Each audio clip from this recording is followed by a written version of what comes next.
McClure is with us. Welcome, Sam. Thanks, Ed. From The Age and, of course, Channel 9, of course, buddy.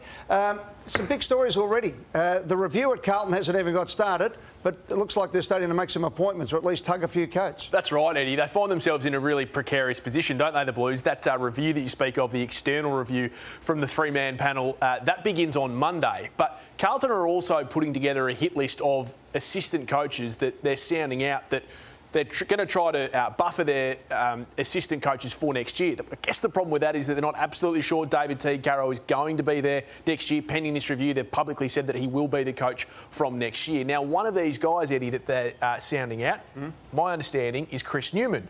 250-plus gamer with the Tigers, of course, a captain, then finished his career, went straight into coaching at Hawthorn. Within 2 years, he's already become VFL Coach of the Year and also a VFL Premiership coach, the first ever coach to take a team from outside the four in the VFL and win it. He's highly regarded under Alistair Clarkson, as is Sam Mitchell. Sam Mitchell, at the moment, we all know, is highly regarded, highly touted. Now, these two are very close, to the point where people at Hawthorn say if Sam Mitchell did become a senior coach somewhere, he would take Chris Newman with him.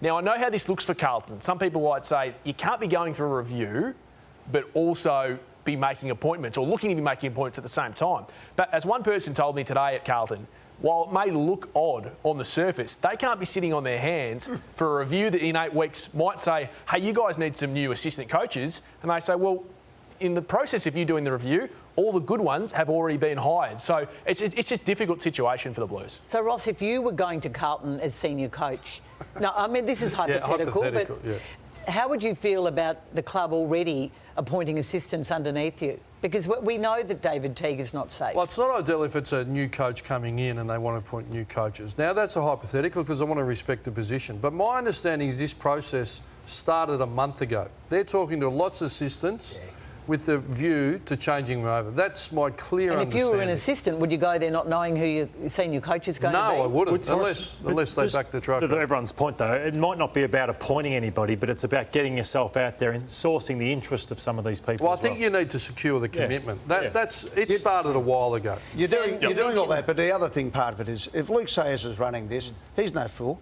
He knows exactly what he's doing. He's not telling anybody, but he'll probably know exactly what's going on. And he could well be a committee of one lining things up to be executed. Well, why bring in all these experts to have a review? To shut the media up. Sam, you mentioned Sam Mitchell.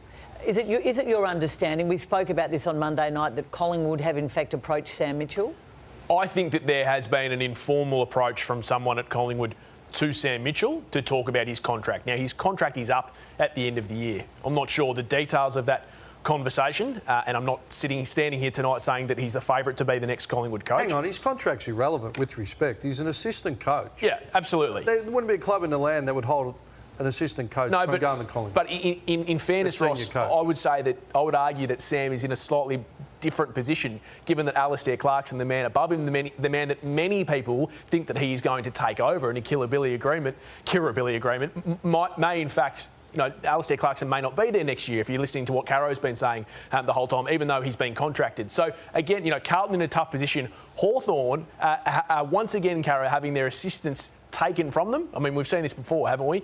Chris Fagan, Leon Cameron, Luke Beveridge, Damien Hardwick, the list goes on. Adam Simpson, there's a few premiership coaches there. Yeah, but they let him go because Carro gets chided by Mark Robinson last night on AFL 360 for throwing up Alistair Clarkson every time for a very simple reason.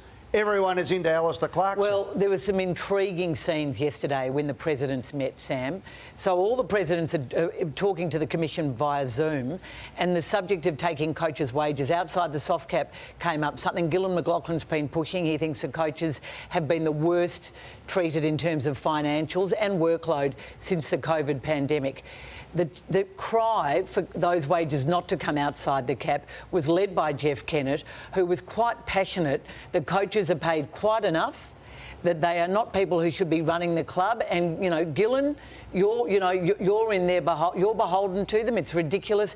Everybody who witnessed Jeff Kennett's comments were just intrigued, and it was just clear that he was talking about Alistair Clarkson. And he's the highest paid coach in the comp for a reason, obviously, aside from Damien Obviously. Hardwick, who's doing it. But Four reasons. Yeah, Four reasons. But get to it, Caro. So where's this situation at? Do you believe Jeff Kennett... That points to growing... I believe there is tension between Alistair Clarkson and Jeff Kennett. I think it's unusual that they haven't come to him yet, given that he's out of contract at the end of next year, and we have one... And I don't think Alistair's going to Collingwood, and I don't think he's ever been... He's as invested now as he's ever been. Are you saying Hawthorn, though, would like Alistair to move on? He's got a short memory, Jeff Kennett. Before Alistair come along, there was Swab, there was Judge. They were lost and rudderless. It was Dunstall and the committee got him. He helped turn that club around and built that club. Look, Kevin Sheedy left Essendon. It's been a long time. And why wouldn't the drinks. Gold Coast have a crack at him as well? Just as Melbourne did with Paul Roos in the AFL. Hold fire on that thought. Sam McClure, thanks very much, mate. Thanks, Eddie. Intriguing what's going on.